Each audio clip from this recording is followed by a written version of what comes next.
For some business stories, Lagos Chamber of Commerce and Industry wants more friendly policies to enable digital economy, create economic opportunities for businesses and investors. This call was made at the 9th edition of the Chamber's Information and Communications Technology Expo in Lagos, focusing on tech disrupt, transforming industries with innovation. President of the Chambers, Mr. Michael Olawale, wants government and organizations to leverage technology for innovative competitiveness, resilient in the face of risk and uncertainty. Executive Vice Chairman of the NCC, Professor Umar Dambata, represented by the Director, Consumer Affairs Bureau of the Commission, says digital economy will bring reliable and affordable internet connection across the country. The fourth industrial revolution, synonymous with the advent of the internet, is driven by information and communication technology. And this is fundamentally changing all aspects of our lives and reshaping economic, social, and cultural paradigms across the world. We find ourselves amid a digital revolution where the boundaries between physical and virtual world are blurring. This revolution is driven by disruptive technologies that have the power to reshape traditional industries and create new opportunities for growth and progress. ICTEL has given so much to the world globally in terms of our contribution to the economy and the way we live and everything, doing business and e-government and e-governance and other things. So what we're trying to do is to make sure we emphasize, we celebrate that sector, promote them, and let government know that that's an area they should look into seriously if they want to meaningfully grow our GDP and make more contributions to our economy. Stakeholders of Ikeja Hotels are taking home double rewards of investment dividends and share bonuses in appreciation of their support to the company. The packages were made known in Lagos at the company's AGM. Markets editor Ifenkekop reports. The board and management of Ikeja Hotel called up the company's annual general meeting in Lagos. The company, which had posted losses for a couple of years, bounces back to profitable business, giving its shareholders hope and assurances on returns on investments. I think 2022 was a promising year because it was we were coming out of the pandemic.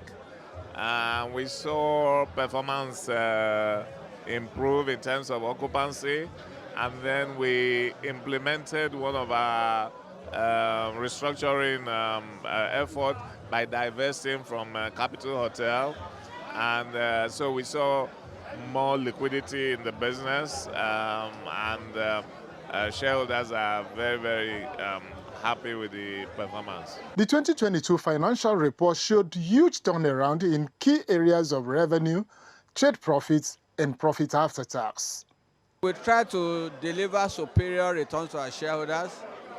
We declare dividends. We are giving them bonus issue just to ensure that they are partakers and they get their deserved rewards from our efforts over the years. We are just trying to lay a new foundation so that in moving forward, we will continue to carry along all the stakeholders so that we will continue to be a socially responsible organization. Shareholders are allowed to enjoy the benefits of the profits coming into the company. Outside dividend, handsome bonus of 1 share for every 3 shares already held by investors, and right issue where 6 units of shares will come to 11 units already held by any investor. For the fact that they have come out into profitability and the ability to pay dividend, we are happy about it. And there is also plan for the future to expand the business. At the AGM, company managers underlined the decision for Ikeja Hotel to divest from Capital Hotel PLC. Effiong Ekop, TVC News, Lagos. Now, the Standards Organization of Nigeria has urged stakeholders in the aluminium, roofing, sheet, and painting sector to adhere strictly to standards. At a sensitization program in Lagos, the Standards Agency emphasized the point, noting that standard certification depends on compliance with quality procedures. Ifunaya Eze reports. A key objective of this program is to educate manufacturers and importers about the importance of complying with quality parameters during production and import. As the forum discussed growing components of the building and construction industry through standardization, the management of the Standards Regulatory Agency said that standardization is intended to boost confidence in the sector by encouraging high-quality products and healthy competition among stakeholders so that fake and substandard products are eradicated in the country. We are not just interested in selling and implementing the standard, but also want to expand your businesses. That is why we have standards that will actually guide your production. We want to collaborate with you to make it easier for SON to implement and enforce standards by giving us information on infractions. You import only standard products, standard gauge, as far as medium refuse sheet is concerned. And for those in the manufacturing industry, as regards to paints, when it rains, your product will be tested. When the sunshine comes, your product will be tested. If you achieve standard, or if you put in everything that is required to attain standard in your products, it can withstand all these elements, all these vagaries of nature challenges.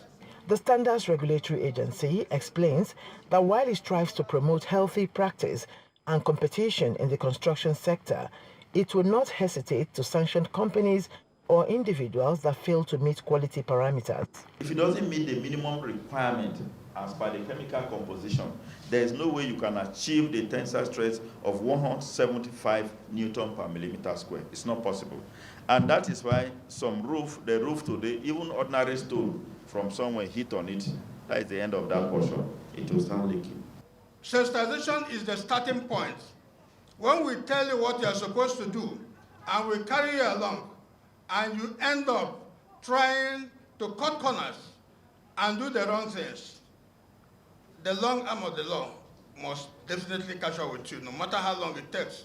Furthermore, manufacturers and importers were encouraged to maintain standards with the assurance that compliance would result in MANCAP and SONCAP certification. Ifunanya Eze, TVC News, Lagos.